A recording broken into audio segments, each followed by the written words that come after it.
Jordan! Yawn. Who has 8 nipples, the faces for radio, the voices for silent movies, and after 1 whole year is finally getting the hang of this podcast jazz? My dad.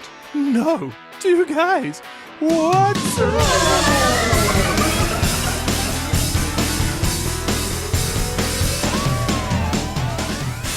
Hello, and welcome to episode 52 of Two Guys What's Up, the weekly comedy podcast where I'm joined by the yin to my yang, the heads to my tails, the one who's done so well to have put up with me for a whole year now, Jordan! Jordan, how are you? I've got a headache. I can imagine. I shout a lot. You do, but I love you for it. I'm really good, thank you. And by the way, can I just say, Hit me. pinch punch first day of the month, no returns. That fucking bastard. And actually, extra pinch punch first day of the year, no returns. Oh, shit, I didn't know that was a thing. Yeah, well, it is now. It is now. So No everyone returns. out there, go and pinch and punch your friends. Yeah, but say no returns. And obviously blame Jordan. No, don't blame me. So yeah, Happy New Year, first of all. It's nice to be in 2024. But with that, Jordan, we are celebrating 1 year of Two Guys What's Up and the anniversary of episode 1. Crazy. Fucking mental, innit? I mean, no, that's what people describe us as. Oh, okay, sorry, yeah, my mistake. I refused to read the review, so I wouldn't know that. Oh, yeah. Your mum and dad text me all the time. Crazy that, mate. Utter shit, actually. But quick side note, over on the Patreon, December's bonus episode, episode 6, was a little yearly wrap-up. We take a little walk down memory lane and we re-listen to bits of episode 1. We talk about the bit we liked the most and the bits that we thought were shit. Which was most of it, to be fair. Which are pretty much all of it. Yep. We catch up on some old points throughout the last year that we felt we needed updating on, and it's an emotional episode that allowed us to reflect and see how far we've come. Was emotional. I cried a lot. It was, yeah. I mean, that is really worth the £3 if you want to hear Jordan cry. Yeah. For 3 hours, wasn't it? Yeah, unconsolable. Couldn't stop him. As well as the other 5 bonus episodes you get on there. That is true, yeah. I don't cry in those. No, much. That's you. But Jordan, just before we jump into things, on the subject of New Year's, I know we're only 1 day into the whole New Year, New Me goal thing, but how is it going for you? Severely hungover. Yeah, oh well, that's a fair point. I mean, it is only the first day. I think you have every right. But has your wife tried to kill you yet? Normally quite regularly. At least, sometimes her words are like knives. Okay, well, yeah, obviously. But I mean, physically, with food or anything like that, no? Not yet. Okay, well, I mean, is that not part of the dieting thing? What, the sort of like the murderous rage, well, as you'll see, the tagging in things that might kill you. I never put 2 and 2 together. Okay, well, let me explain. Okay. It seems that my wife might just hate me then because she tagged me in a recipe this morning. So before I even started watching it, I was expecting it to be something like low-fat soft cheese on celery with cracked black pepper or a delicious smoothie to keep you full all day. But no, it was a recipe for Granny's homemade tablet. Wait, do you mean like an electronic tablet or an actual pill? I did wonder if you might think that, being such a youngster. But what I mean is the Scottish confectionery. I have no idea what that is. Have you never heard of it? It's like No. fudge, but like crumbly. It sounds good, though. It's fucking amazing, right? But you'll hear why. It seems like my wife is trying to kill me. Right. Because obviously she knows we're doing this whole diet thing. And it contains arsenic. No arsenic, mate. The ingredients are as follows. A cup of whole milk. 1 kilogram of sugar. Per bite. Per bite, it does seem. 250 grams of butter, a tin of condensed milk, 1 tablespoon of golden syrup. Yeah, because it's not sweet enough. Yeah, and a teaspoon of vanilla extract just to add that little bit of extra, I don't know, expensive it's just spice. not sugar. It's just sugar on fucking, like, sugar. With butter, that sounds beautiful. It does, right? It is amazing. I've had tablet. I think they sell it, in local shops, so it's not like a delicacy you only get from up north. But Right. It's just when I was watching this video and this woman poured an entire fucking bag of granulated sugar into this 1 cup of milk. One, like this size. Literally like a cup measurement. Yes, yeah. Wow, okay. So not like just like, you find a cup in your cupboard, you fill it with milk. It's like the American style, Wow. 1 cup. So here's the thing, right? Even if you poured granulated sugar into a empty cup, Yep. you're going to have like 5 cups worth. Yeah, exactly. Yeah, it just turns to syrup. It just all like Wow. congeals and it's awful. Yeah, but that's what she tagged me in on this day that she knows we're trying to lose some weight. She's like, oh, by the way, how about this horrible sugary fat-inducing death diet? That sounds great. Sign me up. Yeah, we're making it this week. I'll bring you some over. Perfect, thanks. I can't believe that, a 5-to-1 ratio of sugar to milk. Yeah, fucking crazy. Wow. I'll show you the video later. Yeah, oh, please, yeah, I'll probably eat your phone. Fucking drooling over it. Let me at it. It's a different sort of tablet then, isn't it? But we do have some regular content coming up for you today. So, Jordan, what have you got coming up for us? Well, it is New Year's, so I thought I'll compile a list from the internet of New Year's horror stories. Brilliant. So people's worst New Year's experiences. Fantastic. My thought was, there might be some sort of kind of sad people that maybe haven't done very much at New Year's, felt maybe a little bit lonely. Yeah. And actually, after they've heard these stories, they might think, bloody hell, I'm glad I didn't even bother going out. Yeah. Best to play on the safe side. Exactly. So that's what I'll be going into. Do you want to hear my worst New Year's story? Go on. Well, everyone, you're supposed to kiss at midnight. Yes. The bell struck. I turned around to find my wife, and she was kissing the sofa instead. She told me she would much prefer to snog the dirty sofa than come near me. Oh, really? Yep. This was just before she died and decided to make you a tablet. Yeah. I just off to the kitchen to make some tablet, darling. Rubbing hands together like an evil genius. Literally maybe the icing on the cake. You'll be the fucking rose on my coffin. You certainly wouldn't want icing sugar on top of a tablet, though, would you? No, God, no.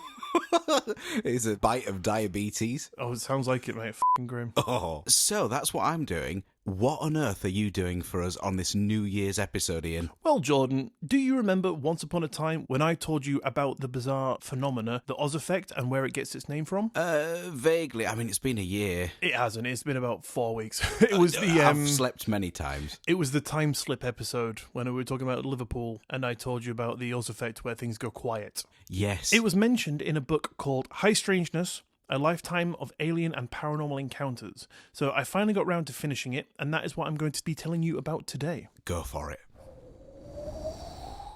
First off the bat, Jordan, let me tell you, when I finished reading this book, the first thought I had was, shit, I'm actually going to have to read through it and tell it on the podcast because I've mentioned that I was going to do it now. It's your own fault. Yep, I do wish I'd read it before saying that I was going to be doing it because, and I'm not trying to be mean to the author, but when this guy writes, he spends far too long setting the scene. I understand he's trying to give you a bit of a mental picture about what he's describing, but he describes every fucking detail, down to the colour of the bowl he was eating cereal from when he was 15. And no, Jordan, that's not an over-exaggeration. That detail is in the book. This is not a book to give to your father.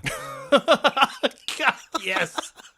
I sat down, and then it started raining at 4:15. He's getting angrier. Aye, and then the fucking TV turned on. I couldn't take the shit anymore, son. This is just the prologue as well. And that's when I started writing this book. Fuck! 115 pages in and chapter 1 begins. Oh, God. Poor Dad. Brilliant. Anyway, true to bad form, conclusions first, and Jordan, I will come back to you at the end for yours. But I think this man has done something that I've often said is something someone could do that gives you good reason to not believe every purported paranormal encounter that you read. And that thing is, if you know the phenomena inside out, you could easily create a story hitting all the points that are common and make people go, well, he's saying the right things. So, for example, if I wrote a book saying I was abducted by a crab that spoke Spanish, people might go, yeah, sure, what a fucking nutcase.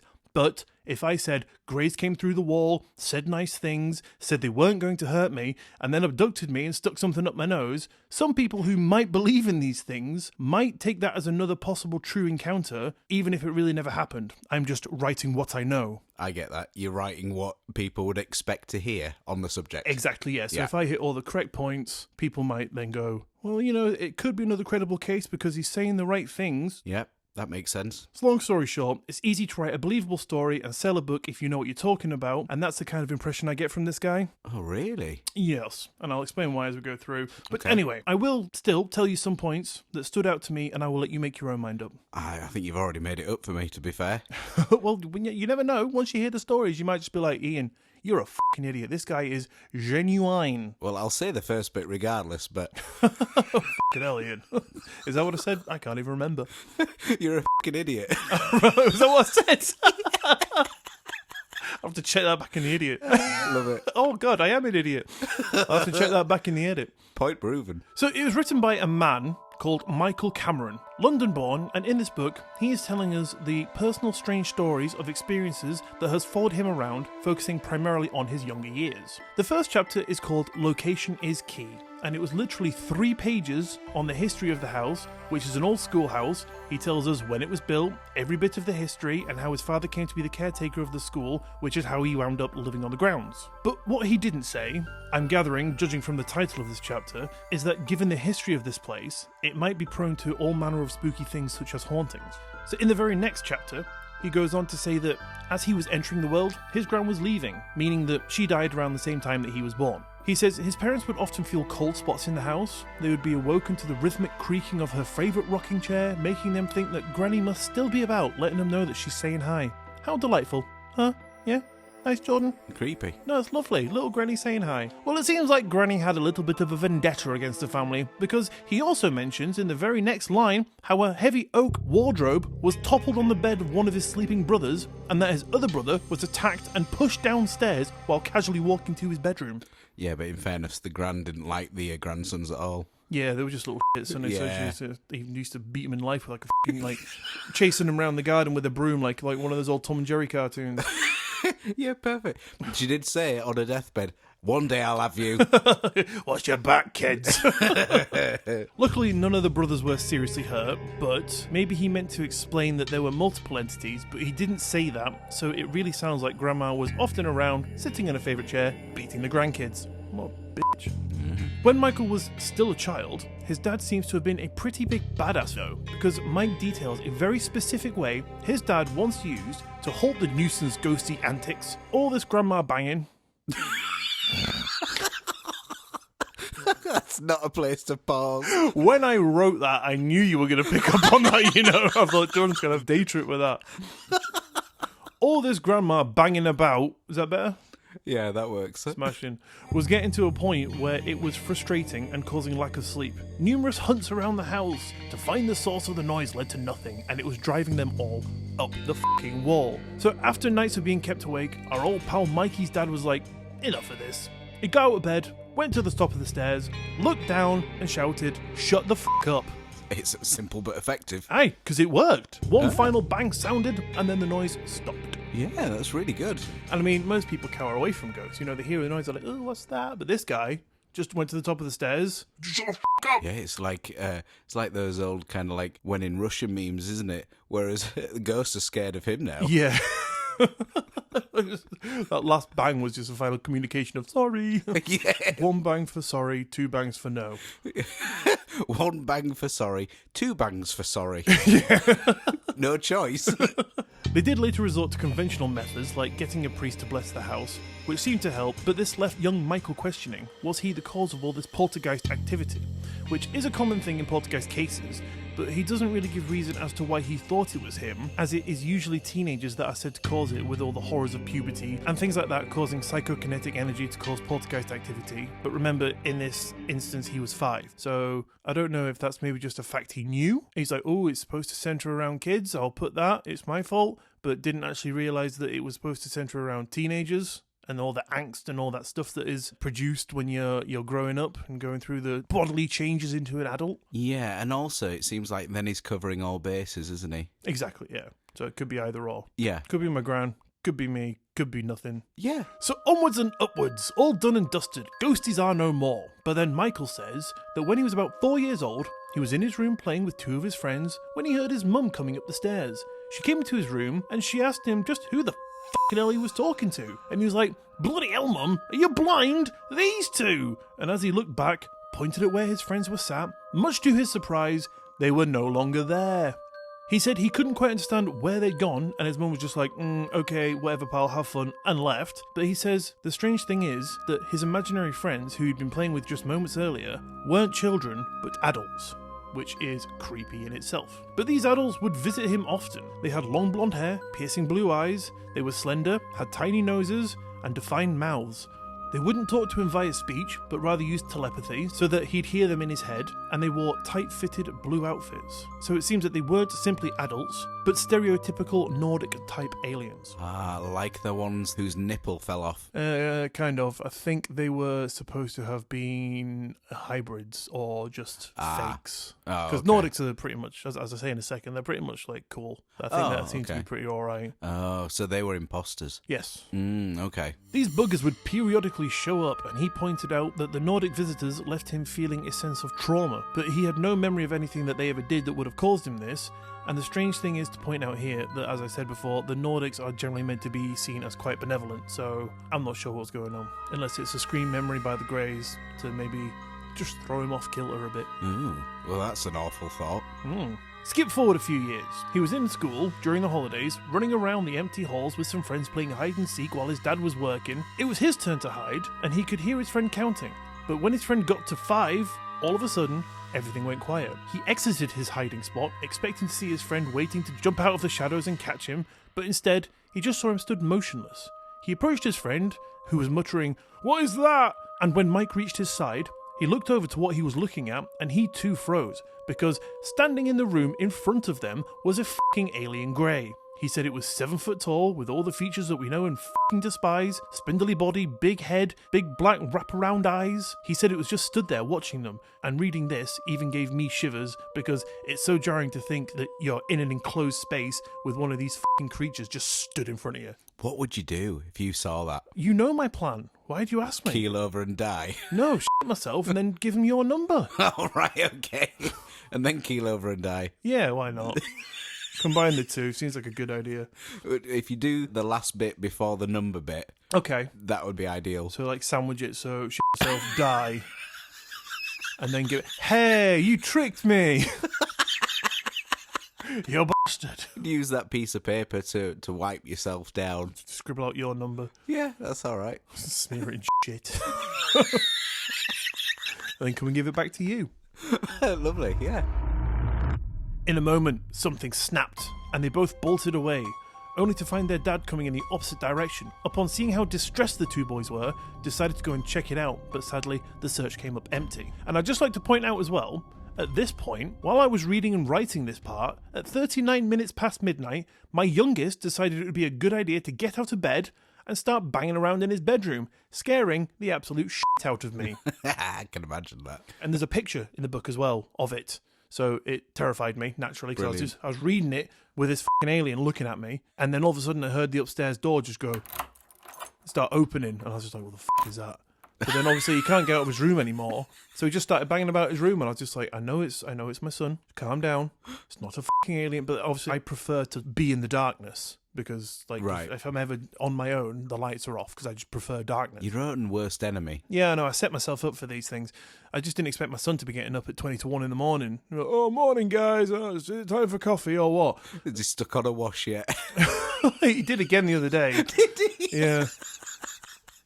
He was in the bathroom just milling around as I was brushing my teeth. Thing is, I don't know how he knows to turn the dial and then press the button. Probably seen it done enough. Well, no, because we never teach him things like that. He just fucking does it. Yeah, no, but if he's kind of followed your wife maybe while she sets a load on, he's probably just seen it a bunch. It's just, I mean, like, we sit there and go, Daddy, Mummy, trying to teach him things, and he'll just go blah, blah, blah, blah, blah. But you put a washing on once, and he's like, yeah, mate, don't worry, I'll stick the load in. Fucking powder, all that shit. Yeah, hour wash, 40 degrees, hit start, hangs it up for you afterwards. Now, the next chapter we come to is entitled Men in Black. And there's a couple of things that Mikey writes here that makes me really begin to think that he is talking books. One, he starts the chapter by saying, one autumn, I can only assume the men in black were there, as they usually are, to intimidate a witness, i.e. Mike, or discuss a recent encounter. So what, at MIB HQ, they were just sat around a table having a little conversation, and one guy was like, right, we need to go and get this kid and talk about that alien he saw in the summer holidays. And the boss goes, nah, give it a few months actually. Because in that time, you could have gone to every single news outlet. You could have done anything. You had gone on. Well, the internet wasn't around in the 70s, was it? But you could have told everyone from fucking Scotland to the Isle of the Thing, at the one at the bottom.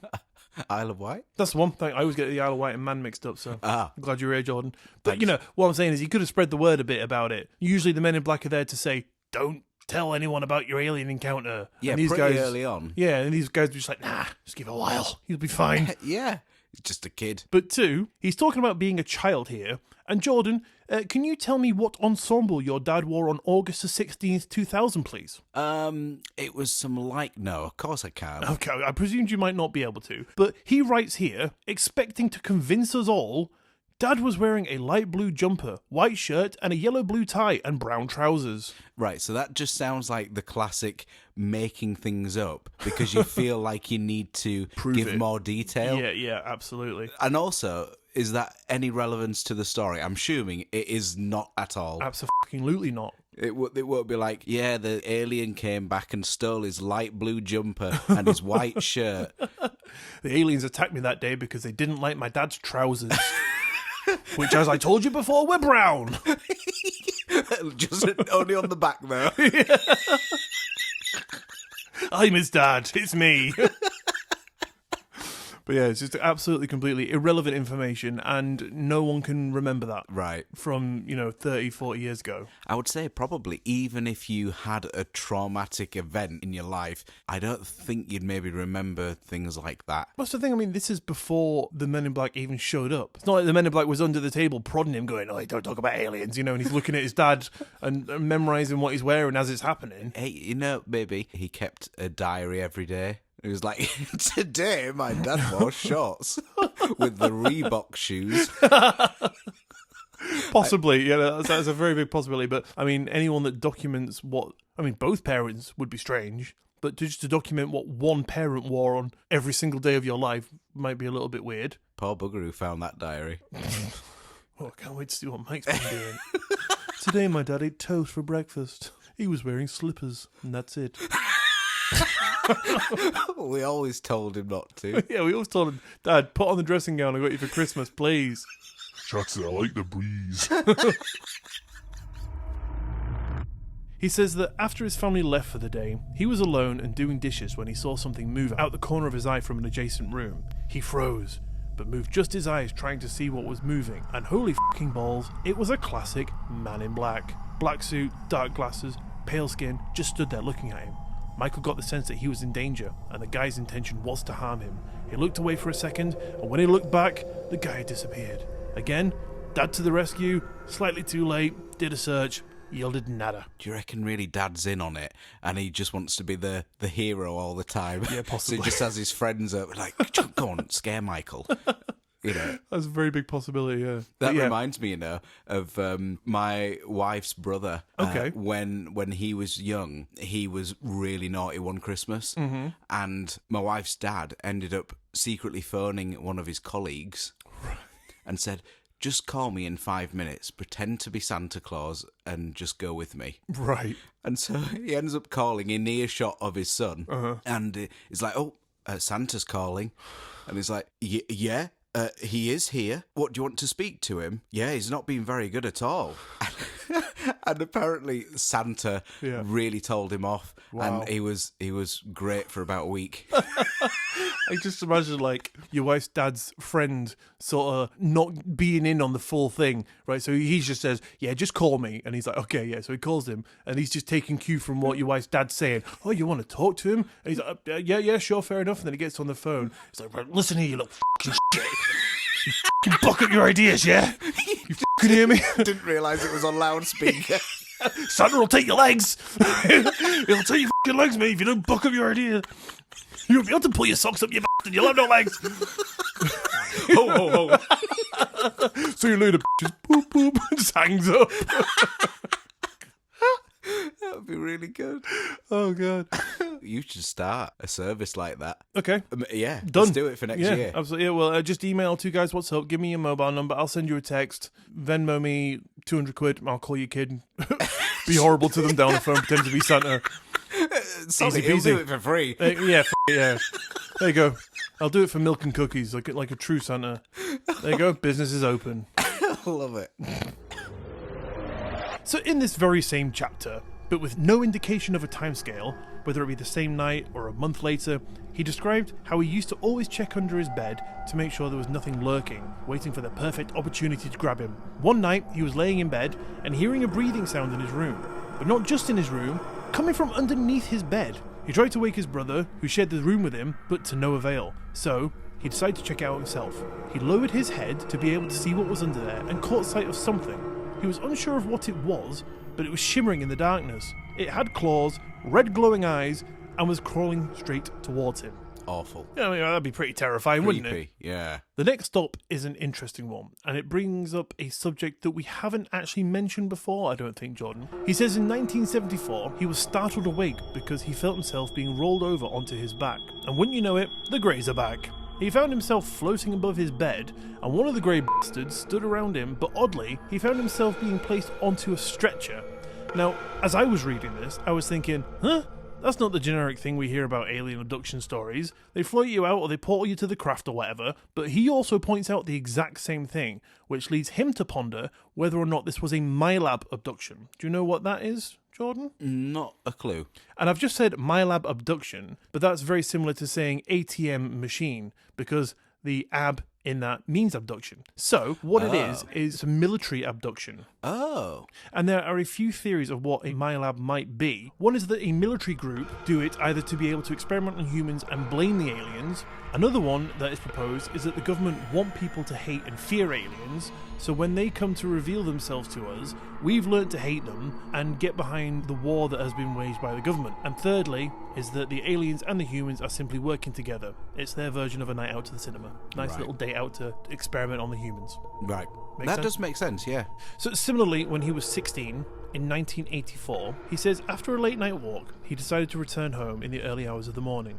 He was laid on his sofa, he was relaxing and looking forward to bed, and made a move to head upstairs. Suddenly, he got the thought to return downstairs, so he did. He laid back on the sofa, and was all of a sudden rendered immobile. A grey alien entered his vision, and using a wand, began performing surgery on his mouth, cutting into his gums. There was a second alien staring into his eyes, trying to keep him calm, and oddly, there is an illustration in the book depicting some of the scenes. The alien is depicted in this book, doing the thing with the wand, and he looks pretty damn sexy. Okay. Just look at this f***ing alien, Jordan. Is he saying an alien looks like me? Just you wait till you see it, Bob. And when you get it, I'd just like you to describe it for us. Wow. Yeah? Pretty damn hot, eh? So, very slender, chiseled. Oh, yeah. Pulling a pose.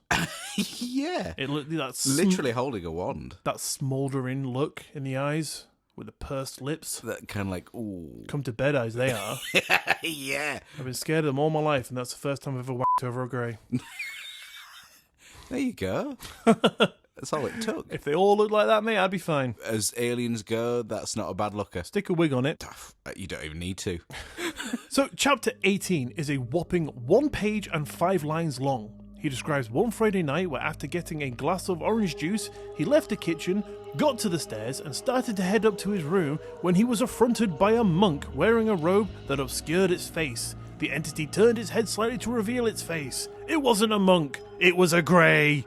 And is that where it ends? Yeah, that's the story. Wow, okay. Did he also say what his dad was wearing? He did in that one. I think it's probably why it was so short. He just put in the actual f***ing bit that happened. Right. Actually, to be honest, no, he didn't. He explains a massive bit about how he used to like orange juice and he'd put them into ice cubes and he'd let them dissolve in the summer and stuff like that. And then that's how he leads on to like the last 5 pages where he's like, went to the kitchen, went back to my room, alien. Wow. So fast forward a few years. It's Christmas Eve. Everyone is rushing around doing prep. He was laid in bed when suddenly he heard noises coming from his parents' room where he was sure that there was no one. His curiosity got the better of him and he decided to go check out what was going on in there and what was creeping about. He says that as he reached the door, he reached out his hand but suddenly stopped and got an overwhelming feeling to return to bed. So he did. And what's funny is, the way it came across is that this entity, whatever it was, didn't want him to see what his parents had gotten him for Christmas as a gift, which turned out to be a tabletop pool table. That's a really cool gift. A pretty cool gift for the 70s, isn't it? But he says it was in the room and it was under a tarpaulin. So if he had entered, he would have ruined the surprise. The entity even went so far as to follow him back to his room, almost to ensure he stayed there. So what? Paranormal entities like to preserve the magic of Christmas? That's pretty cool. Maybe it was an elf. Possibly. That'd have been nice, wouldn't it? I mean, why would he have drawn him into the room in the first place, though? He could have just not. Yeah, that's true. Yeah. Very good point. They're not very clever, elves. Magical, but idiots. So he goes on to say another common trope, and that is that his parents had also had encounters with aliens in their early years, meaning that this activity follows family lines, which is something that you commonly hear from alien encounters. So again, I just want to point out that he ticked every box, he sold a book, the foreword was written by Paul Sinclair, no less, the author of Truth Proof, which we've covered a few times. God knows how much they paid him to do that. But I'm sorry I had to put you all through that. Lesson learned. And Jordan, I'm dying to know what you think. Total believer, obviously. Yeah? Yeah, You've no fallen head doubt. over heels in love with that one, have you? No doubt. Well then, I'll let him know. The evidence is just Overwhelming. overflowing. Yeah. I mean, that's only a few stories from the book, so there's more in there. I mean, you really make me want to read every single long chapter. I'll bring it round, mate. We'll tell you what. have a read. Yeah, we'll have a little book club. Just for you, I'll cut out all the fluff, where he just describes what he was wearing and how many hairs were on his ears that morning, and I'll bring around the 6 pages so you can read it. Brilliant. How many pages was this, roughly? About 160, I believe. So that could very much been condensed to at least a third of that. Oh, yeah. If not a couple of lines. Yeah, or maybe just a little snippet in a podcast. Yeah. Just go around, tell a couple stories, the end. But yeah, that is it for Michael Cameron's story. I appreciate the retelling all the same and doing your absolute best to cut the fluff. Doing the absolute best to get through any of them lines in one go. Yeah. Right, Jordan, fill my ears with goodness. So glad you said that. Just push the mic over and stand up, start marching over. So, Ian. Yes. New Year's horror stories. Personally, I've never really done a whole lot on New Year's Eve. And if you are like me as you're listening to this, and you also have very few plans, please just allow me to share you a couple of stories of some of the internet's worst New Year's. Can I just cut in 1 second? I'm sorry, I know I've just spoken for 45 minutes and you're probably sick of my voice, but this was something that when I moved to England was so jarring to me. Because I'm from Scotland, and in Scotland they celebrate Hogmanay. New Year's. And it was always a massive thing. Like, I remember the excitement in the air when I was young, and my parents would make a massive fucking buffet. We'd be having, like, drinks and stuff. I mean, I didn't drink alcohol, obviously, but, I was allowed to stay up late, which I loved, and we got to watch the bells, and we did this thing called First Footing, where you knock on the door, and the first person to come through the door brings whiskey and coal, which symbolises warmth and prosperity and stuff like that. And it was always amazing. And we always used to go for a walk about 1 a.m, to see the new year in. Nice. And it was lovely, right? And I came to England and I was like, all right, guys, what are you doing for fucking New Year's, pal? Where's the party at? And everyone's like, oh, mate, yeah, the party will be in bed about 10 o'clock because that's where we're going.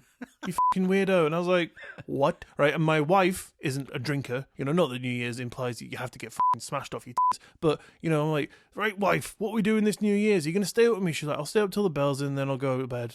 And you can just, go with your parents or something. Or I think she's actually going out this New Year's. Funny enough, she's going out to watch a Queen tribute act, I believe. With so not even with you? No, oh God, no. Never do anything with me. But normally it's a case of I'll see the bells in just to keep you happy and then I'll go to bed. And I just usually sit on the sofa just drinking myself into a stupor.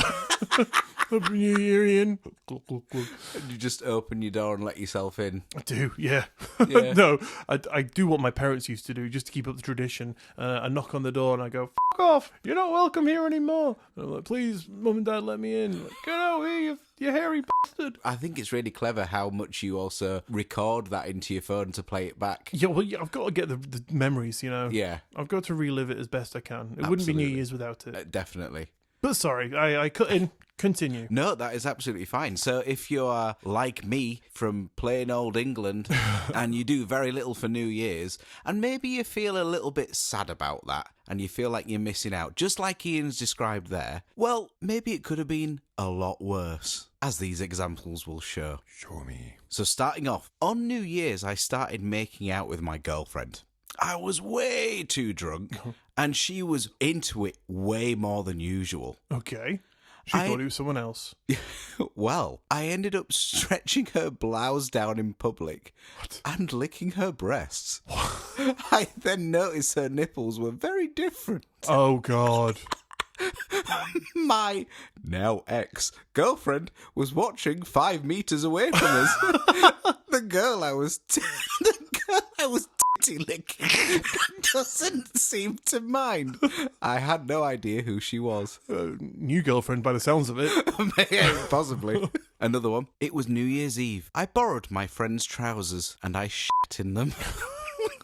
Why would you do that? Just can't bother to go to the toilet. It's 2 minutes till the bells start going, so, you know, you can't waste time going to the toilet. Maybe that's what he calls it. It's bell time! It's certainly loud enough. This other one, short and sweet. It reads simply, 1999. I cut the power as soon as the clock hit midnight. Very clever. Start running around screaming, Y2K! I could imagine that happening at a party. When my wife was having her hen do, she had her sisters round to our house, and I stayed away for the night at my parents'. But I can control my living room light on my phone, and they were talking about ghost stories and things, and I decided to go, boop, turn the light off. You should start flicking them. All of them.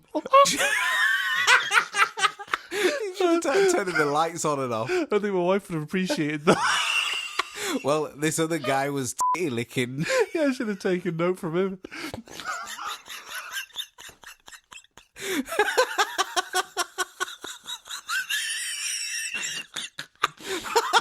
So yeah, I turned the lights off and freaked him out. Brilliant. Oh, love it. Apparently, my sister-in-law, my now sister-in-law, almost left because she shit herself. Not like not like borrowing trousers. Shit yourself. Just terrified. Shit herself. Brilliant. Another one. When I was a kid, my dad drunkenly decided to test to see if the pepper spray worked. He tested it inside. Turns out it worked fine. To cover up his poor decision, he heavily sprayed air freshener into the room. Nothing says bringing in the new year like standing outside in the snow waiting for your house to air out. Only to find everybody was then locked outside by the closing sliding door. Did they ever get back inside, or? I'm assuming so. I mean, maybe they froze to death at this point. If the locking sliding door closed, did it just happen to close just as they left? So all the time they were out there, they were locked outside, and the house wasn't actually even airing out. That's a very good point. That is a very good point. So when they finally get in, they just walk in, they get smacked in the face by pepper spray. Or when the locksmith finally gets them in. Yeah, it's like, in you go, guys.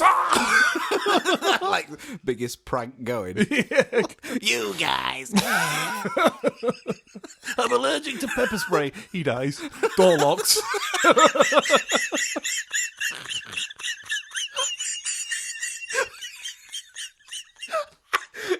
It's like, sorry mate, we'd call an ambulance, but you're the only locksmith in the area. Yeah, my phone's locked in the house. I can't get to it now.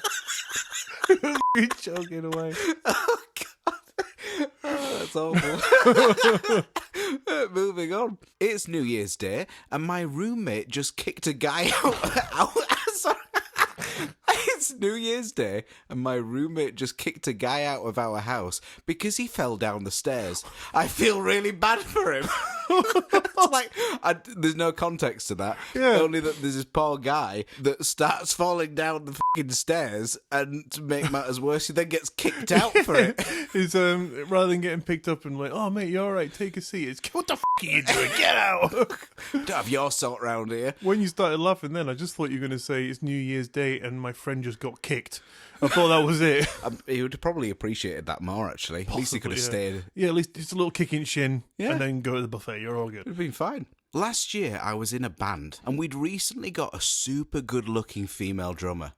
She was short, blonde, super smart, very cute, and had glasses. In brackets, it's my thing.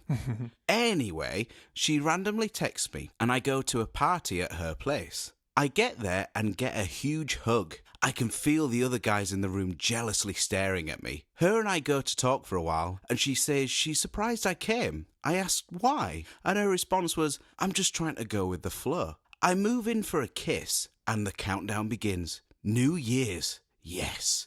Everything is good. We're dancing and drinking, but then she has an episode. Turns out she's a violent bipolar schizophrenic. Oh no. She came at me with a knife, had to get her restrained while they got her meds. That was not how I envisioned this would play out. Oh my God. So there, yeah, proves my point. If you're at home feeling like, it could have done so much more this year, Yeah. just think of that. You could be out almost getting stabbed. Yeah, so much better to chill out at home. But to be honest, I mean, if he likes this girl, you know, is that enough to put him off forever? It did go on to say, if I remember right, that they were together for 2 years, but it just never really worked. Oh, okay. Another one. We were having a house party when a friend's wife slipped off the back of our hot tub and got wedged between the hot tub and the house. Oh, my God. Almost had to call the fire brigade to get her out. She was so embarrassed, she even tore a ligament in her knee in an attempt to get herself out. Alcohol was, in fact, a factor. It pushed her. But he does go on to say, an important detail that I forgot to mention was that it was minus 10 degrees C out that night, so we had to keep pouring warm hot tub water on her so she didn't freeze. Hell. Can you imagine? Yeah, that's pretty bad. And imagine the emergency services are pretty busy. Yes, on New Year's. Yeah, with all I them would think. stabbings and that. Yeah. All locksmiths dropping dead. That was all the same street. Another one says, I came down with a case from the norovirus. At first I thought I just drank too much, vomiting, but then the other end started to rumble and I knew I was in trouble. Uh-oh. It lasted for 2 days, the worst time ever. Happy New Year to me. So yeah, just everyone again, stay at home. You could New just be Year's. ill as fuck, yeah. At least if you're ill and you're at home, then you can quickly nip to the bog. That is true, Little yeah. toilet trip, easy peasy. But if you're out in the middle of a packed bar at 2 a.m. and all of a sudden you feel that rumble, That's not good, is it? too difficult to get to the toilet. That's how you end up in your pants. Your friend's borrowed trousers. Because you'd already done it once before on your own. I leaned in to kiss this super attractive stranger at the strike of midnight, and surprisingly she went for it. But then proceeded to vomit in my mouth, all over my face. Projectile vomit, to be accurate. It was awful. Fuck New Year's. That's one of your favourite things, isn't it? Getting vomited in the mouth. That made me feel like really sick when I heard that. Okay, well, at least I know what to bring up next time you show me a picture of an alien. Out of the blue. Just like start standing up, running over to you, my fingers down my throat. Like, take this, Jordan. Holding like your top and bottom jaw open with the teeth. Oh, God. I think I'll leave you with the final one. I think maybe the craziest of them all, and I don't know if it's real. Mm-hmm. I sort of hope that it isn't, but I have a feeling it is. Okay, I'm very excited to hear where this one goes. So, it reads, Paula. God damn it, Paula. She was a friend of a friend. Invited a few people over for New Year's Eve. Her condo had a great view of where there would be fireworks. Her brother was there, along with his boyfriend. Come midnight, everyone's a little bit trashed. Someone mentions that the third floor balcony would have a great view of the fireworks, so everybody rushes up there. Turns out Paula, her brother, and her brother's boyfriend decided to have a threesome. Oh my God. I was right behind... Wait. Say the three again. Who was involved? Paula, her brother. Her own brother. Her own brother. Fuck's sake, Paula. Yeah, God damn it, Paula. And her brother's boyfriend. Okay. Yeah. Right, got it. I'm on board. So apparently... Not with that. I'm with you on the story. I'm not judging. I was right behind my girlfriend at the time as she opened the door to that bedroom right in front of me. Paula was getting it from both ends. My God. Brother and boyfriend. Fucking hell. We watched the fireworks from the street. Paula, no. I think it's too late. Stop it, Paula. It doesn't specify what ends was who. Take your brother out of you. God damn it, Paula. Just let your brother and his boyfriend have their own peace. Oh, dear. Yeah. So, I imagine that probably is true, but I kind of hope it wasn't. Yeah, absolutely. You don't want to be thinking that sort of shit's going on. Happy New Year. What a way to let the new year in. That's what they called a brother. Oh, God. Let's let the new year in.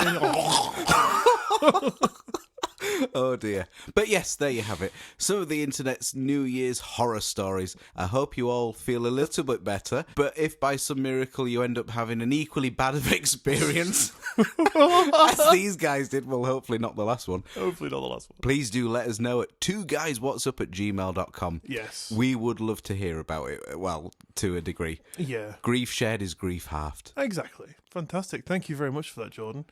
It makes me feel a lot better that I actually just stayed in last night. I'm sure it does. I'm glad my wife went to that Queen concert. Could have been worse. She did come back with shitty pants and vomit in the mouth, though.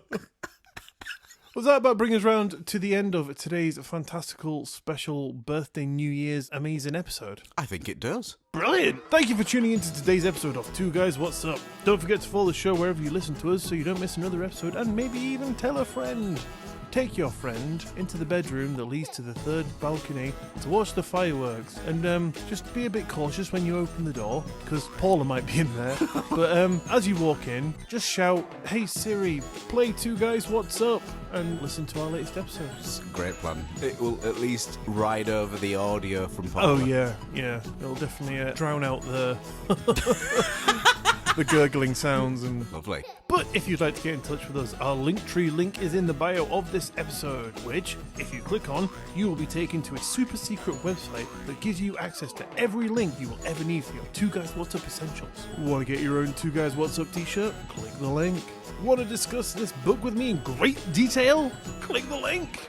Want to ask if we do private pies? Click the link! And don't forget we have a Patreon where you can find all of your Two Guys What's Up extras, including pin badges, shout-outs, t-shirts, and if you really can't get enough of our fantastic tales and voices, well no, you can get more because we now release bonus episodes which come out on the last Friday of every month. There is currently 6 sitting up there waiting for your ears to just gobble up the extra audio goodness, and all that is available right now, starting with the bonus episodes for just £3 a month. So if you want to help support the show and get some cool stuff while you do it, head over to patreon.com/2guyswhatsup to check it out. The link will be, of course, down below for your claggity pleasure. But if you can't do that, but you'd still like to help us out, then a 5-star rating and review in your podcast app of choice would be the best way to do that, and we would be eternally grateful. Indeed, we would. But on that note, thanks for listening, guys. Here's to another year. You guys have an amazing week, and we will see you next Monday. Oh, bloody hell, Paula, stop.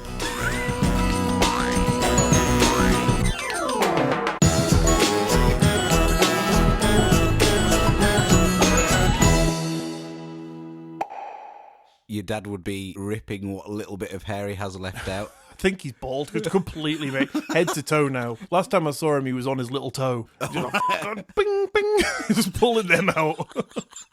I looked at him, I was like, "Dad, what are you doing?" He's like, "I've nothing left, Paul."